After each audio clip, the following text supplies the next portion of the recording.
Hello, I'm Whitney Ortiz, founder of Whole Health Self-Care. I'm so glad you're here with us for the Whole Health series. This series convenes women leaders from around the world who are sharing tips, tools, and strategies for how to achieve a deeper sense of inner peace, feel better, enjoy a greater quality of life, and have enhanced capacity to be able to lead with compassion, both at work and at home.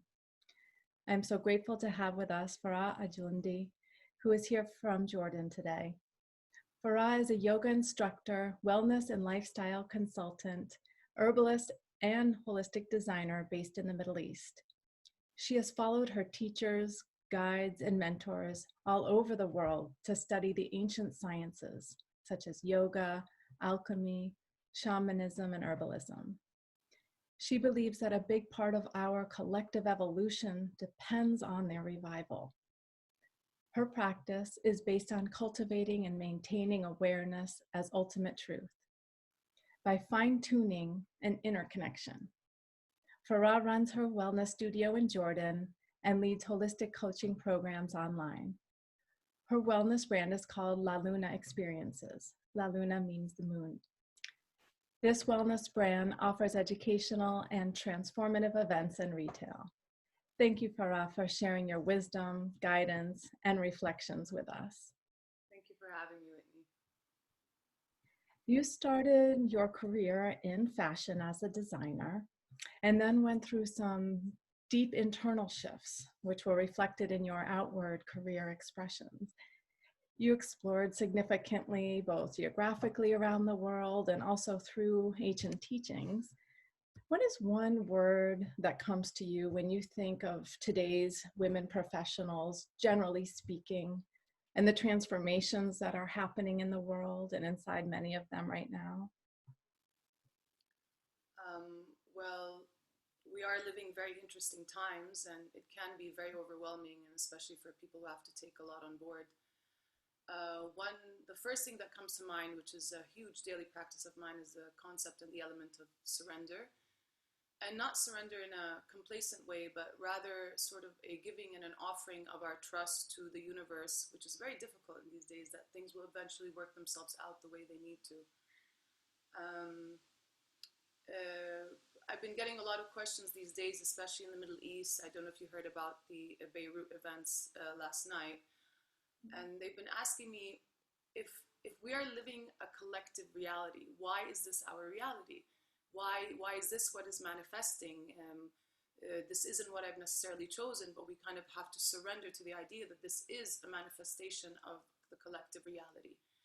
And so sometimes when things get really overwhelming, our beliefs and our practices can get really challenged, and that is the moment where I feel we need to surrender to this trust in the universe and in ourselves, that with the right mindset and the right practices and the right teachers and guides and collaborations, somehow things will even themselves out. And it can be extremely trying because, I mean, I've been taught to believe that the basis of human suffering really comes from this idea of either attachment or aversion. So when we're really attached to an idea or to an outcome, or we're really averse to a situation or whatnot, this is where our identification comes in, and this is where I find that a lot of human suffering comes in. So the element of surrender to that can be extremely powerful, but I feel also extremely difficult. So for all the women out there that are managing jobs and families and, you know, just real time and real life situations, it's a lot easier said than done, but there are moments where once we've done everything we can and everything that's within our control and everything that's within our discipline, there comes a moment where we just have to surrender things to the flow and watch it pan out. So there is an extreme discipline in surrendering and letting go, but it happens after you've done your due diligence and where you can sit back and kind of let things unfold as they will. And it takes giving yourself that space, those quiet moments. How do you recommend that we all can move through this time of great change and uncertainty with health, wellness, and well-being?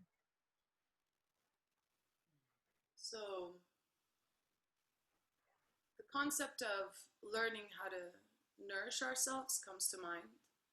But in order to do this, we need to really understand ourselves further. And for me, that's always come from an element of inquisition and curiosity and almost play. But when I say curiosity, some people can perceive it as it's always like a positive curiosity. But curiosity can also be being curious about what doesn't work, or the dark side, or the shadow.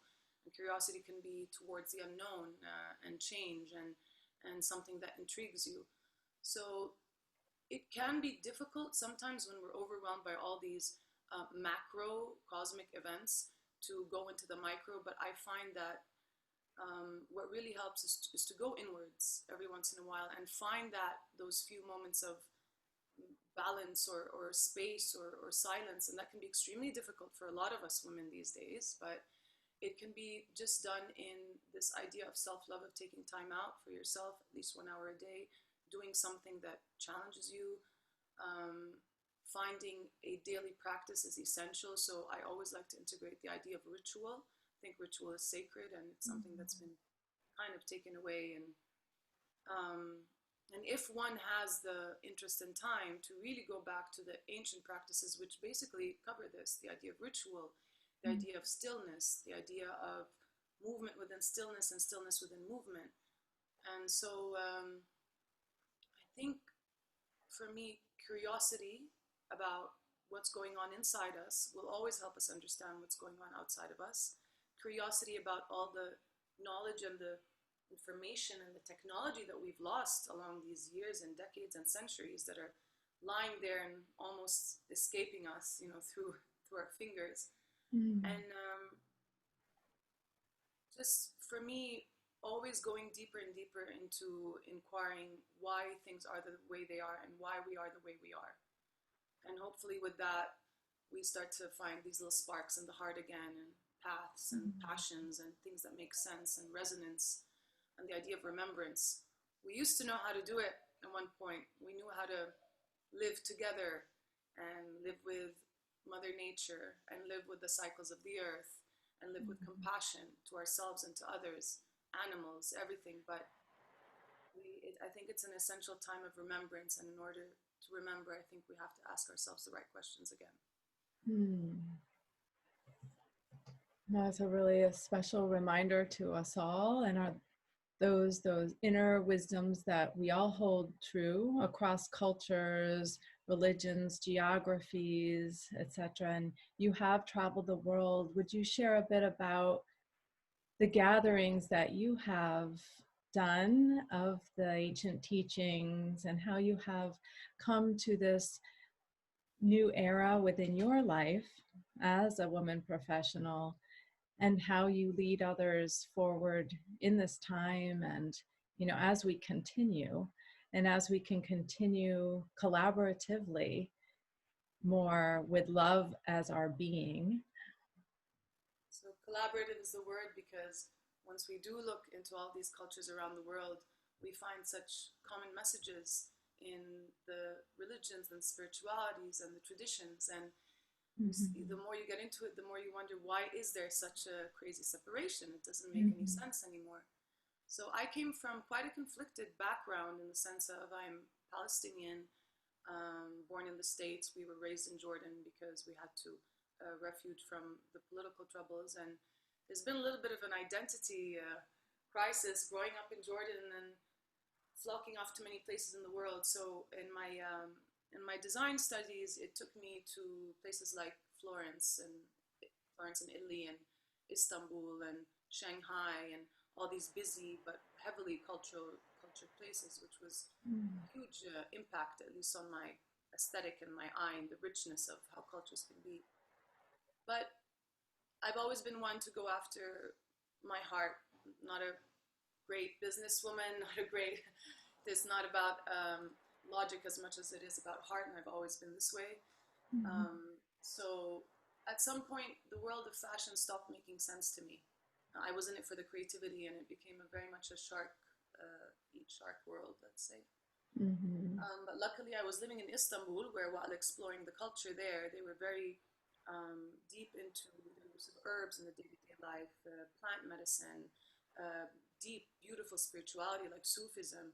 Mhm. And one day during turmoil, actually, so during the time where they had this revolution of the people, a friend of mine actually had this conversation, and she asked me, like, if nothing in the world mattered, there was no fear, there was no family, there was no responsibility, there was no duty, what does your heart want to do? What would you do? What would you do?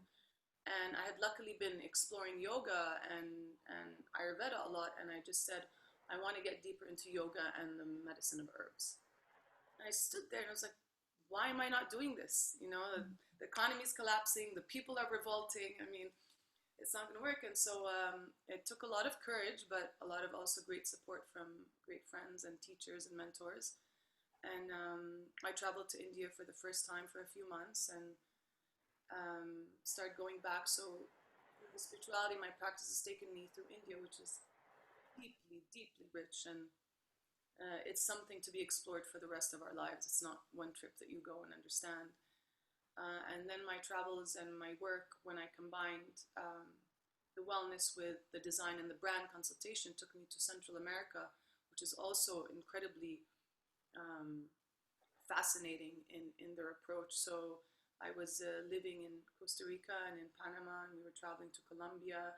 So that's where really my interest in the indigenous shamanic tribes came in, really getting deeper into Amazonian plant medicines, um, and just merging that. And there I actually met a group of what I think are the last standing alchemists. And that's when I got into the ancient Egyptology and the alchemy. And at the end of the day, it's really the beautiful thing I like about alchemy is that it talks about the relationship between consciousness and matter. And I think if we get that down to a T, we are no longer victims of our reality. We start to understand how to consciously and positively and constructively and powerfully manifest our reality. Because when we become aware of how our subconscious manifests what's outside of us, and if many of us, over many of us, can do that, maybe we can start manifesting a better reality for us and for what breaks my heart is the generations to come. Mhm. And but it's a lifelong journey. It's a lot of work, and the approaches are many. But I think to sum it up, if we have moments of stillness through a practice, whether it be yoga or anything else, we reconnect to nature and our roots and the medicine, and we really start to understand how much of a responsibility we have in creating the reality that we're living in. And we are not victims, we are absolute creators. Mhm. And it's beautiful. Your life is an inspiration and gives us all the ideas to reflect on how it is so important to listen to that inner wisdom Yeah, and to act on it. Take that inspired action to know that that truth has come to you for a reason, that you are here for a reason. And if you follow the path that unfolds before you, great beauty can emerge from it. And this gives us all lots of hope in this time of tremendous turmoil with great uncertainty as to what the future entails. And at the same time, as you talk to the point that we are all made of energy, and as quantum physics states, we have that capacity to change and to alter our circumstances through a lot of how we interpret and the meaning that we give them, and how we set forth our vision into the future to enable the reality that we truly need and want. absolutely. And so it does take that quiet time to get there. Terrifying too.